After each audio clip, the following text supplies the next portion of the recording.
خسولة بريبك وبس خلاص.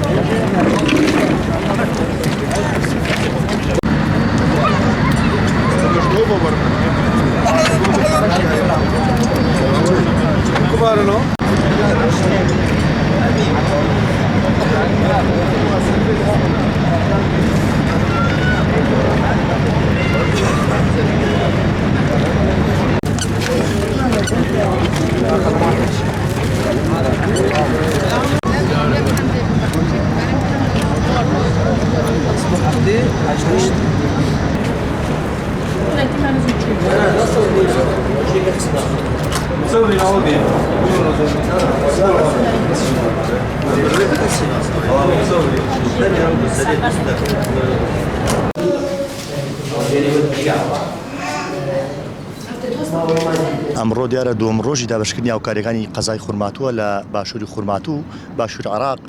یاخود باخوشی کوردستان هاتوین هاوکاریەکان دابەشەکەین و دیارە ئێمە دوێنێ دەستمان کرد بە هاوکاریەکان ئەو بڕەپاری کە کۆمان کردو زیاتر لە 8 دەفتەر دۆلارە بەشی 1600 خێزانی ئێراکات ماڵباتی ئێرە دوێنێ نزیکەی دەوروبەری 600 ماڵمان دابش کرد ئەمڕۆژ 1000 ماڵماوە هاتوین ئەمڕۆ دابەشێکەنە سەرە و ئەو کەسانی کەوا لێرە کۆبوونەتەوە و ئێمە ئەم هاوکاریەکە هێنامانە تەنە هاوکاری مادیەوە تا هاوکاری داراییە هێنامانە کردومانە بە سیستەمی کردومانە بە زەرف ئەیدەینە و خەڵکە هەر زەرفی 50 دۆلاری تایە بە پاری دۆلار هێنامانە و دابەشێکەنە سەرە و خەڵکانەیە